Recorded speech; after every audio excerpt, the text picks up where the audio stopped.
Hello, Faith Church, and whoever else may be watching. We have just completed day one of our international project. Seed Week is what it's called, and we'll be here for the next 3 or 4 days. So we'll be coming back on the 28th, I believe, which is a Saturday. So we look forward to sharing in person what we've experienced. But while we're here, while it's fresh in our mind, we just want to give you a little recap of kind of what we do, what we've been asking you to pray for, and ask you to join us in prayer for some names that we can actually put on paper now, people that we've met. For Monday and Tuesday and Thursday and Friday, Wednesday is a bit of a free day for us, but we're basically following the same schedule. We come and we meet at a church with a number of other people, and we basically learn two things. We learn how to pray. Jesus taught his disciples how to pray, and so we're doing intentional prayers for the time when we'll go out in the afternoon and meet people. We're praying not only that God will set up those circumstances and those conversations, but also praying for our hearts and the right motives, for that, as we're sharing the most important message, and that is, about who Jesus is, and that he loves people, and that he desires to have a relationship with people. Loves them exactly the way they are, and yet loves them enough not to leave them the way that they are. And all of us have that story. So we're learning how to pray, but we're also learning how to present, and how to present that story. It's in our hearts, but yet we don't want to get in the way. And so it's really about learning how to share the story of Jesus to people in a way that they can understand, from their culture and their point of view. So we're learning kind of a different way of how to share the gospel and that good news of Jesus, the same message, just a different method.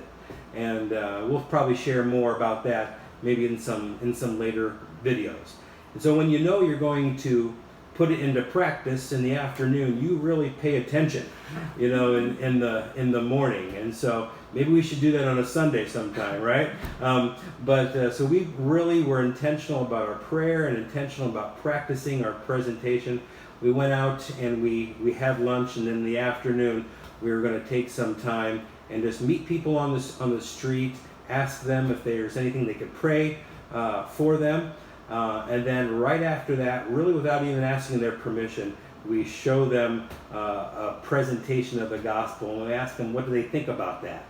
And so we've had a number of opportunities to do that. We won't go into the stories, because I'm sure you're probably thinking, well, how many times did you get rejected? And obviously there was a number of times, but we're big enough to handle that, all right? But we want to share some of the conversations that I believe that God directed us to. And I'll go ahead and start. It kind of started really at lunch. Many of you may not know, but actually back in I think it was 1999, I was actually in Turkey, and we didn't know where we were going, but we were dropped off in a neighborhood where there was a lot of Turkish people. And so we went into this restaurant, and I started up a conversation with a guy by the name of Onar. I'm not sure if I'm pronouncing that exactly right, but just through lunch, I think, and just having conversations, you could tell he was warming up to us, and there was a connection there, and I was able to throw out a few places that I had visited, and also remembered some things. I think God brought back to my memory some things that I had tried, like foods, and we were able to have a conversation with him. He allowed me to pray for him. We're going to try to circle back to him probably either tomorrow or maybe Thursday or Friday.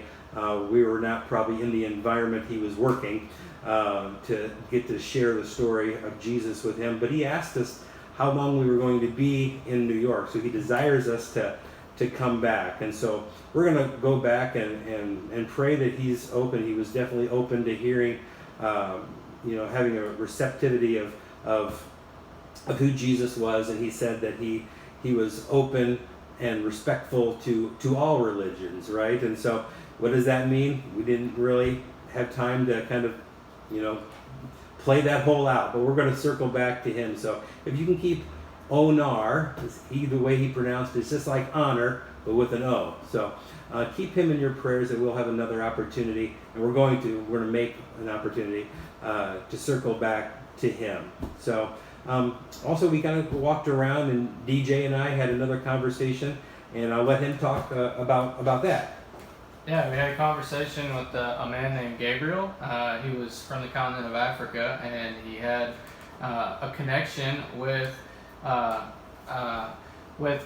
by we kind of broke the ice by just talking about like why he was here, and that led into our occupations and what we do, and so from that we were able to learn that he was actually a Muslim, and that he had somebody along the way had given him a Bible, and he had read the New Testament, and so he knew about Jesus. And about that time he remembered, I think, that he had ordered supper and he had stepped out of the restaurant to take a smoke, a cigarette.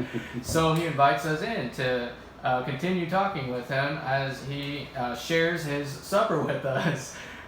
So we continued to discuss what Christianity is and what he thought it was, and also to listen. It wasn't an argument of any kind. He really enjoyed our presence, and I think he enjoyed learning what we had to say. And from that, he actually said that he was interested in learning more about Jesus. And so I think some things that he was struggling with, that if you'd like to pray for Gabriel, is that he claims Jesus is God, and that he is sinless, and that Jesus rose from the dead, and he is returning again. However, he is not sure if Jesus is the only way. We were unable to determine that. So if you would please pray that he would learn that Jesus is the only way, and believe that. And also we talked to him about peace, and obviously there's no peace without the Prince of Peace, Jesus. So that's our update on Gabriel, and thank you for your prayers for him. Yes.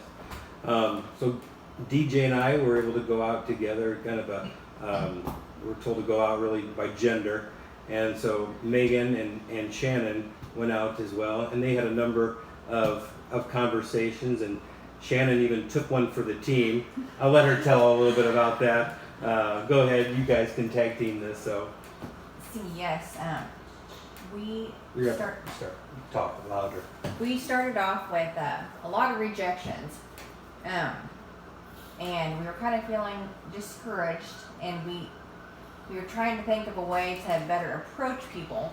And since our actual last meeting was with a person who was giving COVID tests, and what attracted me to this woman was she had scrubs on, and I could relate to her, and I knew Megan could relate to her because we're both have that background. And so that's how I started the conversation, which led on to us asking her when she came here, and she said she'd been here for 5 years, I believe, Megan. Yeah. And then that got us talking into leading into what we learned this morning about how to share the gospel, and we learned that she believes in Jesus. She's a Roman Catholic, I believe, Megan. Yes. And that she doesn't have a church, and she doesn't read her Bible, but she sounded open to learning more. I did specifically ask her that question, if she was open to learning more, and she said yes. So we got her information and sent that on to the missionary that is here in New York full time, and we hopefully planted that seed for more to come. And she worked in a dental office, and she was giving out COVID tests, and so kind of as a change, she listened to us talk, and I had to do a COVID test. So I got my nose swabbed today. There you go. So she took one for the team, and part of the follow-up process is when someone has an interest and we can kind of sense that, we send it on to one of the full-time residents here, or missionaries that are here in New York City, that is leading our week and giving us the training. So we'll have more updates for you, so hopefully we're going to try to keep these under 10 minutes. I know our attention span is short, and this is about the end of the day, so we're pretty tired, but we want to recap it before we forget it. And we're we're writing things down. DJ's writing a novel, but continue to pray for us. It's incredibly hot, and a lot of times there's fatigue and things like this, and obviously spiritual, the spiritual warfare as well. That God would protect us and give us boldness, and that He just would lead us. And so, thank you for your love, and thank you for your prayers, and we will continue to keep you up to date. And this is under 11 minutes. First time, miracles still exist. We'll talk to you later. Bye. Bye.